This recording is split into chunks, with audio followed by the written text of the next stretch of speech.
So Rob, obviously, you're a store director at Target. Yeah. Like, you're doing really well from a financial standpoint.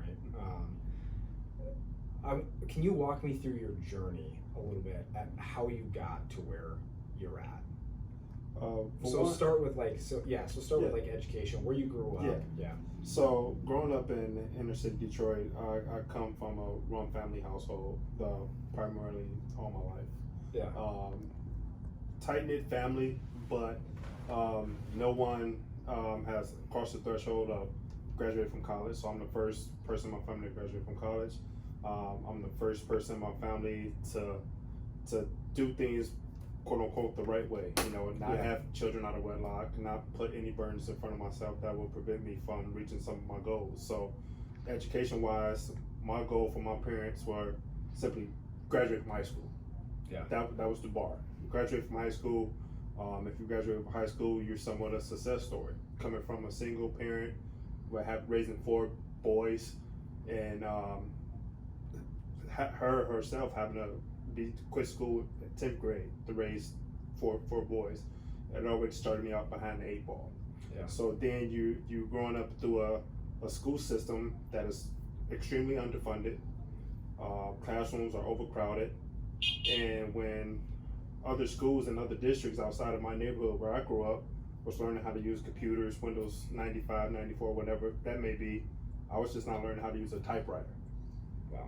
So I had an actual class in high school, 9th grade, where I'm learning how to use a typewriting class. A typewriting class, and Wow. Then you think about that, and you think about, hey, how is this preparing me for college if all my peers and everybody else in my age group in better quality situations are learning computers and all this software development and all these things. I'm just now learning typewriter. So I've already feel like even going into applying for a college, like I'm behind the 8 ball already to begin with. Yeah. So it's one of those things where, all right, you're already behind, you got to push through. How you going to still grasp and reach your goals? So it's one of those things where I've always looked for a mentor outside of myself, because growing up in my community, it's not really a lot of male positive role figures, role models. So what I did, I set myself a goal and say, hey, I don't want to grow up here. I don't want to be living on subsidized living or welfare or anything like that. I want to be able to have a better upbringing for my family once I have a family. So I fought through high school, graduated, believe it or not, and it's funny, with a 2.0 grade point average, and they push you through high school. I was an athlete in high school, and they just push you through. So I go and I apply for college, get into a local university. How many colleges did you apply for? So that's another thing. In high school, we didn't have career fair or college fairs in my Detroit public school. Yeah. Like maybe local community colleges would come in. I maybe applied for unrealistically at the time, because I had no one to tell me better. I was applying for schools in California, schools and all over the world that I knew I wouldn't get into just because I knew the name from sports. How did you know to even apply for school? Like, did your counselor walk you through that? Like, what is so you have guidance counselors in high school, but it's so far and few in between that they're stretched so thin. Yeah. So you think about it, each guidance counselor may have 200 students. Yeah. Per guidance counselor. Yeah. With an 8-hour day, they take a lunch out of that day. So they don't get to see everyone. They don't get to help them plan their future, do anything. So I applied for an unrealistic number, not knowing if I'm going to get into any of them. Yeah. Not knowing that it's an application fee when I also apply for these colleges. So I'm just sending it off, and they just bounce it back because I didn't pay the fee. I didn't have a waiver. I didn't have anything to do that. So it set you behind the 8 ball again. So I finally get to my senior year of high school, and so I finally got accepted into a college. Was able to get in on a special program where I don't know if I was a quota, if there's affirmative action or anything like that. I was able to get into Wayne State University. So I started out taking classes like on a probation. You started out on probation because I'm already coming in with not a great ACT score, low grade point average. So all our classes are already set up right there for us. Yeah. So you take those classes, and believe it or not, I was actually more successful in college than I was in high school. because now when I made it to college, it had more of the tools I needed, and I was learning how to use a computer and do some things. So I started to take school a little bit more serious. So do you think you took school more serious because you had access to the resources, or because you were getting later in life where you were realizing? No. Okay. It's because I had it's 100% because I now had the resources I needed to be successful. So do you felt rewarded because you were progressing faster, or what was the drive, I guess? So the drive was, I was still going to school but still living at home and still going through the everyday struggles of not knowing where a meal would come from at this point in time, and seeing that, hey, I can make something of myself if I just stick with it and do my best to try to make it through this school thing, this thing called college. So learning about a computer, learning how to use that things, or having resources to people who want to sit down and invest in me, which I didn't have a lot of time growing up in the urban situation. I had someone that finally invested in me and tapped me on the shoulder and said, hey man, you can do great things if you apply yourself. Don't be like... Who was it? So this particularly was actually, it was like one of my high school teachers. I only had one African-American teacher in my whole high school.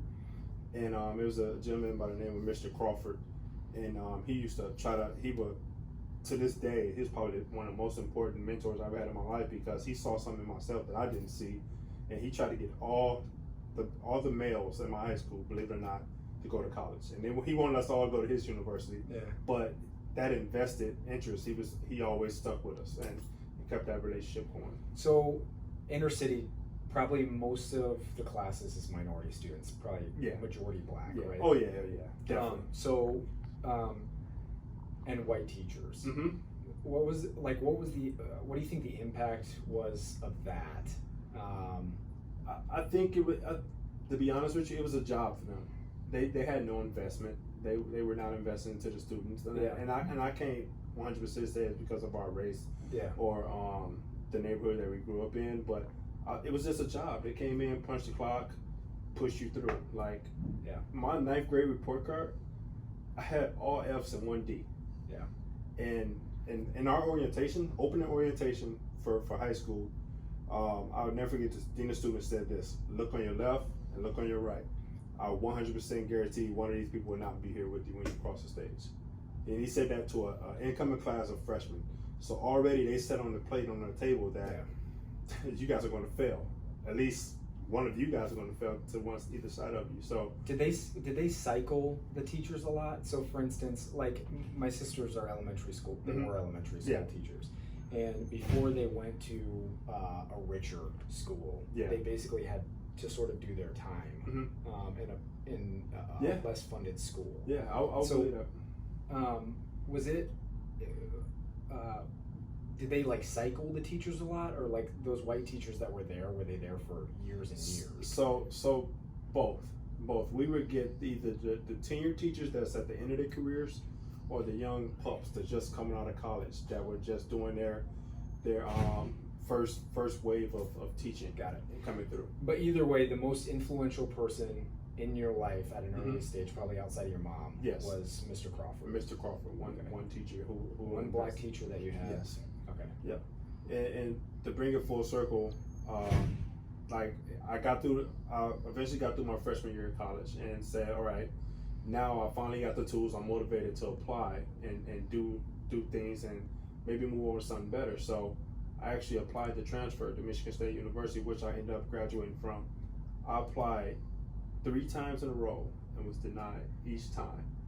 I had the grade point average, I had enough credits to transfer, I had everything. And on the 3rd time, I finally called the admission office at Michigan State on my own. Yeah. Said, hey, why do I keep getting denied? I have the grade point average, I have the credits, the 24 credit hours I need to transfer. Why do I keep getting denied? And I finally got through to a lady. I don't remember her name, but I can hear in her voice she was an African American woman. And she's like, it's probably because of your zip code. The zip code where I live was 48213 in Detroit. And they was like, they probably didn't think you were able to be successful here. And she admitted me right on the spot, over the phone. Say, hey, say, I'm admitting you right now. And 2.5 years later, because of that phone call. Because of that phone call. If I never would make that phone call, I never would have gotten into Michigan State University. Never had an opportunity to get a degree from my dream school. Wow.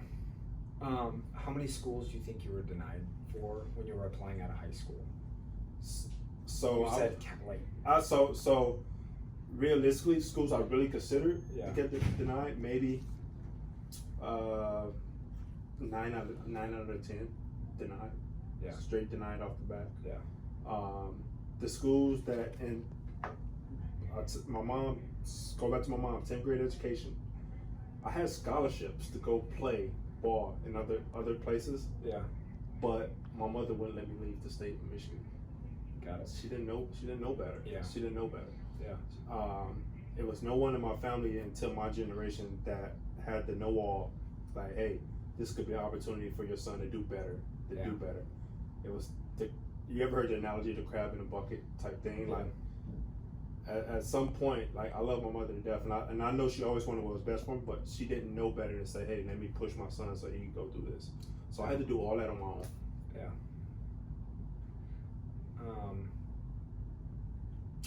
You, in past conversations, like we've talked a little bit about curriculum in high school and how that impacted you in college, and so I didn't know, like, if you could share a little bit of that insight. Yeah. So in high school, in Detroit public schools, we were only offered 2 years of math, 2 years of science, and I mean this is the pure basic of math and sciences. And that's all you needed to graduate. Like, even if you were in honors, even if you was in honor, you were only required to take 2 years of both math and science. So I come into high school, I take basic algebra, basic earth science. Yeah. 1 year. That's a fulfillment. My second year, I have biology and geometry. I haven't seen any math past that until I got to college. So when I get into college and I'm taking my first college core credit hours in math class, I'm looking around the classroom, we drop the syllabus down, and we look at where we're going, I'm like, oh my God, what is this? I never seen it, so I'm already set, I'm behind the 8 ball, because now, when I look at these students that's from all the races, and of course I'm one of the few minorities in the classroom, and the 2 minorities looking at each other like, bro, you know this? Like, when we both in the clouds, and so we automatic failing our first math and science class in college because it's our first time seeing it. Yeah. No matter how hard we study or no matter how many hours we put into getting a tutor, we're still failing because these other students that had the opportunity to have these guys for 4 or 5 years in some schools, they started in like 8th grade. Like my kids now that I live in Avon, they learn this stuff I had learned in 9th grade. My daughter's learning right now in the 5th. Oh, really? Yes. So I can't even help her with her homework. I didn't retain a lot of that, but it's the truth. Like they're learning a lot, and and how many other scenarios or other curriculum classes that have that same thing throughout college students from inner cities. So when you think about your journey in college, like some of the challenges you had because of your lack of education in high school and below that. Yeah. I guess, like, how would you describe, like, how did you survive? How did you make it? So it must have failed a lot. So I was fortunate enough to never have the fear of going on academic probation or anything like that because I didn't want to go back home. I didn't want to go back to Detroit. I didn't want to face the fact that I failed because I've seen so many people before me fail or so many other peers get involved into drugs or gangs or any of that type of stuff. I didn't want to be that person, and plus I was the oldest of four boys. I wanted to be the leader. I wanted to at least start the trend, but hey, if I could do it, at least they can do it. So I always had that extra pressure that I can't be looked at as a failure. So that was my driving point that made me want to always push hard. And did I fail classes in college? Heck yeah, because I just didn't have to know all the knowledge. Yeah. But I found a way to pass it, and like I say, it helped me all the way through undergrad and grad school. Just because I'm like failing is not an option at all. Like it's one of those things that you got to find something deep within yourself to push you through. What were you? Who were you worried about looking at you as a failure? Believe it or not, because you were first generation college. So I would say my siblings, although a lot of them didn't follow my footsteps because believe it or not, growing up in the same house, you can be completely different. So that's another example of a whole nother subject. But I didn't want to let them down. And then I had a best friend who had the same course as me. So I didn't want to let him down. He got into Michigan State right out of high school. He was almost complete opposite. We both played sports, everything, but he got in. I had to go the other route, another route. But I didn't want to let him down. So I had an accountability partner. Yeah. I knew about having an accountability partner way back then when I was 17, 18. Even to today, like I use my SDs as accountability partners because you don't want to let them down. You don't want to be the person that they can't lean on when they having a tough time. So we always bounce our ideas off each other. So I used him to motivate me to get through. What would you say is like unique or special about you and why you were successful? I think it's my drive. Like ultra competitive, want to be the best, but I'm also I believe in pulling people up with me. When I'm a part of a win, it's not because of me. It's because I made the unit better than what they were previously. And it's just growing up in a culture where I've always been the captain of the football team. So I always you're a leader. Yeah, I was a natural born leader. Like I said, the oldest of 4 boys. I think I used this in an interview with Whitney before. I was like, I was a born leader. I was the oldest of 4 boys. So I had to lead those guys. I was the captain of the baseball team, basketball, football. Then even in life right now, I'm still leading. I'm a father of a young man, 6-year-old son that I have to be a representation of what a man looks like. So I told him already at 6, first grade, hey, you don't have an option not to get an MBA. Dad got an MBA. You got to be better than dad. Yeah. You know, so yeah.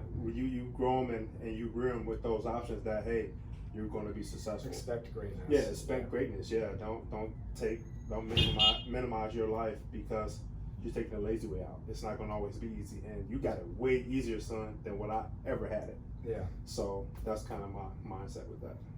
And then real quick, the last question, and we've chatted a little bit, like specifically about the Indianapolis market and like how I would like to impact or to have some sort of impact on the school system. And, and give kids hope, right? What would have made, if you were in elementary school or junior high or high school, what would you have wanted an organization like Target to do in order to give you a light to run towards? To be recognized, to be noticed, to be a school that a big corporation will at least invest in and be able to put their name behind it. Believe it or not, kids recognize or familiarize themselves with recognizable logos. If I seen that Target did my library or something like that, well, I'm thinking about a career path in high school or middle school, whatever. Like, I remember Target did my library. Like, just like, maybe I want to work there when I grow up. Yeah. Like right now, my son sees my badge and he say, every time we joking and we playing about what we want to be when we grow up, I'm going to work for Target. Yeah. I think he's dead serious. He want to work for Target because his dad worked for Target.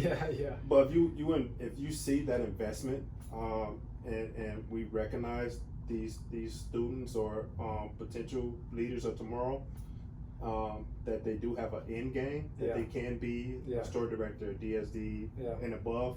I think we've changed their life. We put an impact on them. We could be their Mr. Crawfords. That's what we could be their Mr. Crawfords. So that's what I was gonna ask. So outside finances, like how do we do that? No, we be there. We just get involved with them, be invested. Yeah. And I think that's all they need to have that extra push. Yeah, cool, man. Well, you are an exception, and you're obviously a really special person. So I appreciate you sharing your story with the rest of the team, and I'm excited to see what the conversation looks like with the DSDs and stuff on Monday. So cool. I appreciate it, man. Yeah. All right. Thanks.